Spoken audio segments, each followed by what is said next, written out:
अगला पेज पढ़ते हैं।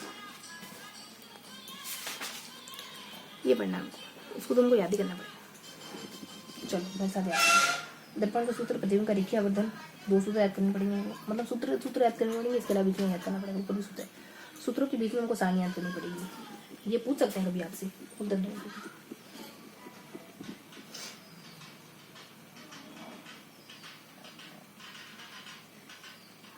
तो याद करो, है ना। वस्तु की, प्रतिबिंब की स्थिति, दोनों की स्थिति क्या है? आकार, आकृति, किरण रेखा,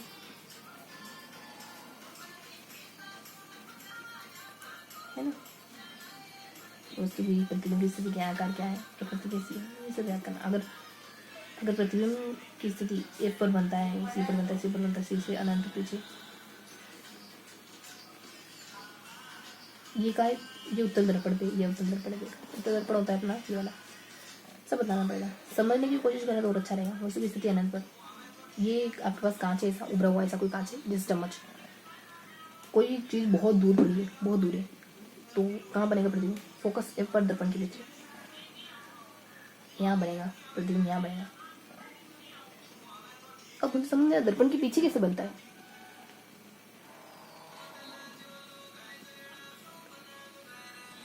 कुल मिला के जैसे ये आपकी वो है चम्मच, ये चम्मच है, ये चम्मच को ऐसे करियो ना, ये चम्मच का पीछे का हिस्सा है, तो बीच बीच में यहाँ बनेगा। अगर बहुत दूर रखी हुई वस्तु तो छोटा सा बनेगा।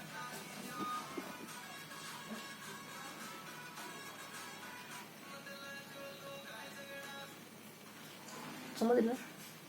अत्यधिक छोटा बिंदु के आकार का, वो छोटा सा बनेगा। समझ गया ना। प्रकृति किसी होगी, आभासी में सीधा होगा।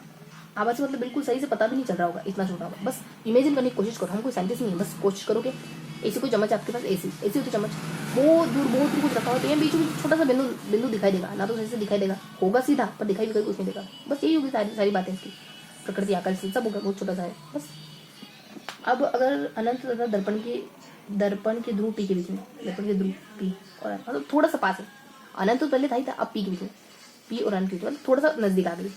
अगर एक मिनट देखिए, अगर थोड़ी सी नजदीक आ गई तब का बनेगा? क्या लग रहा है आपको? थोड़ा सा बाहर, थोड़ा सा पास आ गए अपन, तो थोड़ा बड़ा दिखने लगेगा। उल्टा सीधा हमको नहीं पता, लेकिन थोड़ा सा बड़ा दिखेगा, साफ दिखेगा। देखो तो कैसा दिखेगा? अत्यधिक छोटा नहीं होगा, थोड़ा सा बड़ा दिखेगा, सही कहा, साफ दिखेगा। अभी भी साफ नहीं दिख रहा है क्योंकि बहुत ज्यादा पास नहीं आया अपन, सीधा ही दिखेगा। उत्तर दर्पण वाली बातें होगी, थोड़ा मतलब बहुत ज्यादा दूर रखना, थोड़ा सा पास आना, ये अपनी सानी कदम। और तो दूसरे पर उत्तर दर्पण दौर प्रतिबिंब का नियम, तो उत्तर दर्पण प्रतिबिंब में क्या बात पढ़नी है? उत्तर दर्पण जान लो, ऐसा है, आपने चम्मच को सीधा कर दिया मान लो, पर वो नहीं, चम्मच को सीधा, हाँ बात सही, चम्मच को सीधा कर दिया तो होना चाहिए उत्तर। क्या होगा इसे बताओ तो क्या होगा? चम्मच को सीधा कर ले, इससे बड़ी ऐसा कोई है आपको पता है इसके अलावा जिसमें अपन यूं देखते हैं, अंदर की तरफ देखते हैं? चम्मच को ही सीधा कर लो। अब सोचो वस्तु बहुत दूर रखी हुई है, तो कैसा दिखेगा? बीचों बीच में दिखेगा मेरे हिसाब से सारी बातें वही होगी, वही है कि सारी बातें।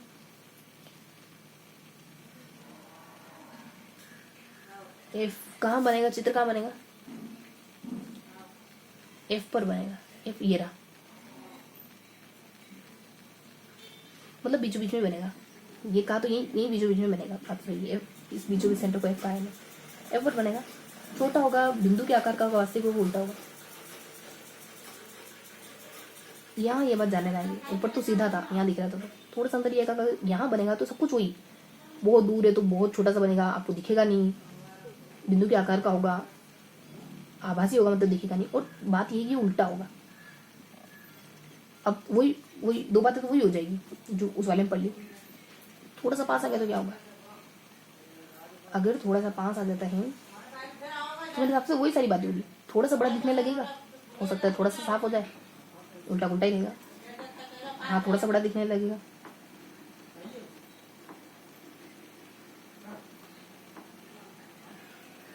साफ तो ये हमेशा से दिख रहा है।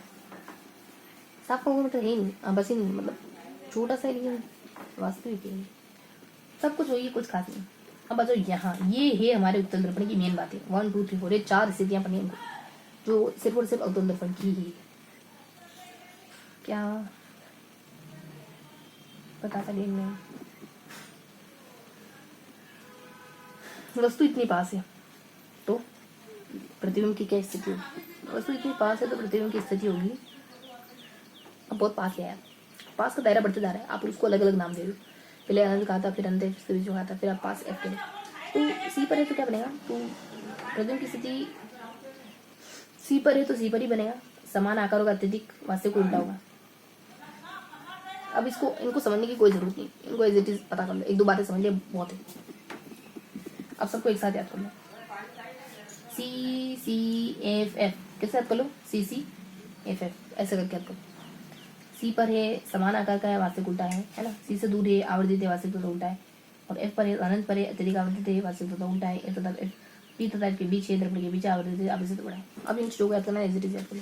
वास्तविक वास्तविक वास्तविक वास्तविक उल्टा उल्टा उल्टा उल्टा उल्टा, तो ये बातें सेम है, ये बातें सेम है, इसको छोड़ दो। आवर्धित, ये बातें सेम है, इनको छोड़ दो।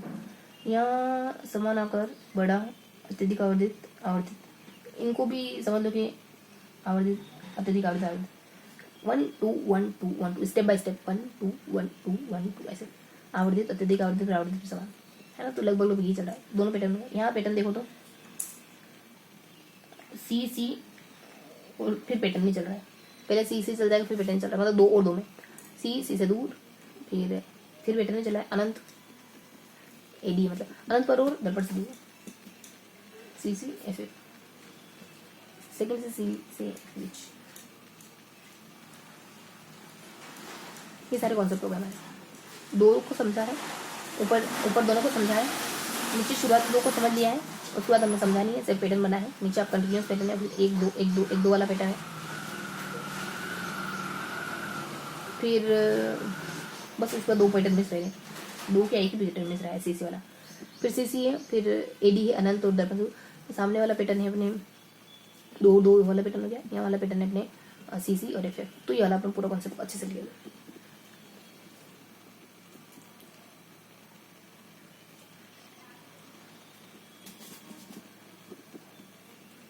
इन दोनों में अगर अंतर करना चाहोगे तो आपको कोई अंतर नहीं मिलेगा, इन दोनों ऊपर वाले में, सिवाय 2 अंतर के, आभासी सीधा और वास्तविक उल्टा।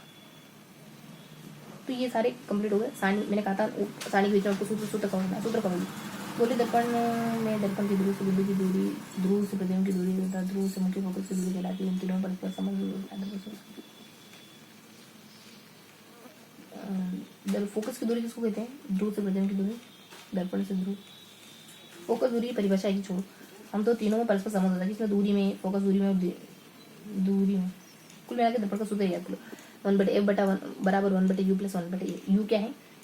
f का मतलब फोकस हो जाता है, v का मतलब दूरी है, और u का मतलब भी दूरी है।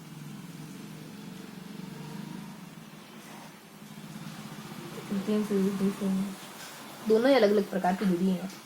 अब एक और सूत्र याद कर लो, वस्तु की दूरी बटे प्रतिबिंब की दूरी बटे वस्तु की दूरी। हिंदी में याद कर लिया एक सूत्र में, प्रतिबिंब की लंबाई बटे वस्तु की लंबाई, हिंदी में याद कर लिए ये सूत्र हमने। ऊपर है प्रतिबिंब की लंबाई का, प्रतिबिंब की दूरी का, नीचे वस्तु की लंबाई का, वस्तु की दूरी का। इसको हमने शब्दों में याद कर लिया। एम का मतलब क्या था? एम का मान धनात्मक हो तो प्रतिबिंब सीधा और आवर्त होता है, एम का मान धनात्मक पॉजिटिव हुआ तो सीधा बनेगा, एम का मान पॉजिटिव हो तो सीधा बनेगा, एम का मान नेगेटिव हो तो उल्टा बनेगा।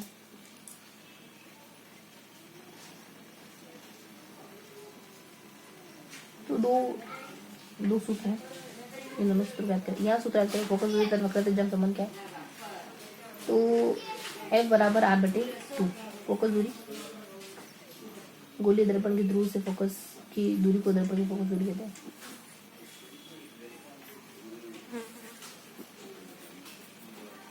गोलीय दर्पण की ध्रुव से फोकस की दूरी को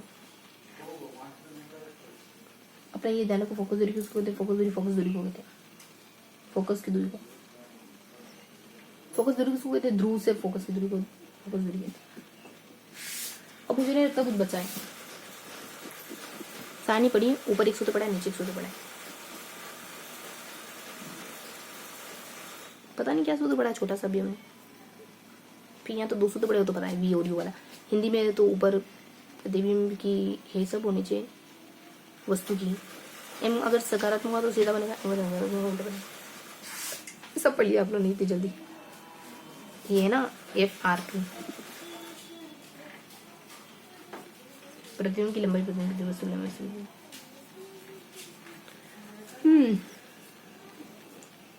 लू वू लू लव LOVE।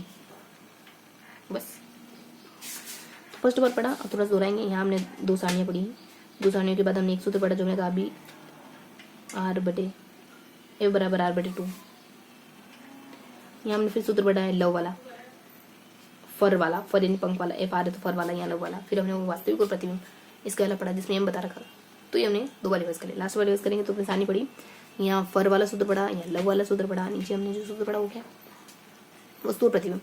बताने की जरूरत तो नहीं है ना, ये दोनों चीजें उत्तर दर्पण की, उत्तर दर्पण की और उत्तर दर्पण की, दोनों चीजें ऊपर वाली सेम टू सेम रहेंगी। फिर नीचे वाली को हमने टेक्निक से याद कर लिया, 3 टेक्निक है ना, इस तरीके से हमने याद करा। बताने की ज़्यादा जरूरत है नहीं, अब थोड़ा सा रिवाइज करते हैं, पैटर्न से ही रिवाइज करेंगे।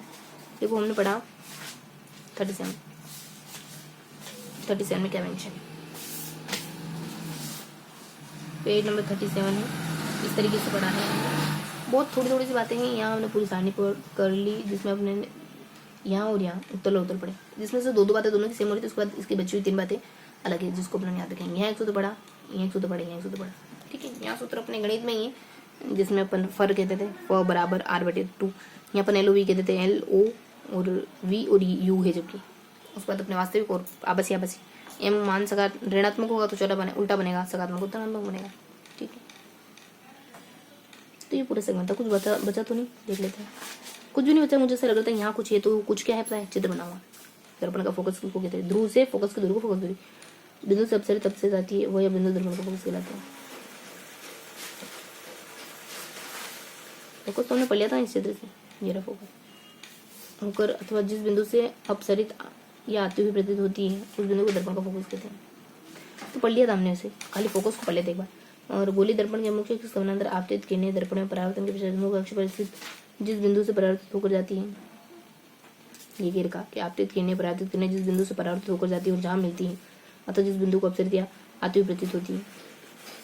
कितनी गोली दर्पण के मुख्य अक्ष समानांतर आपतित किरणें दर्पण में परावर्तन के पश्चात मुख्य अक्ष पर स्थित जिस बिंदु से जिस बिंदु से होकर जाती है, ये वाला बिंदु, दोनों किरणें आती है और फिर लौटते वक्त जिस बिंदु पर मिलती है वो वाला फोकस कहलाता है। ये था पूरा सेशन, मिलते हैं ऐसे कि अगले सेशन में, तब तक के लिए जय हिंद।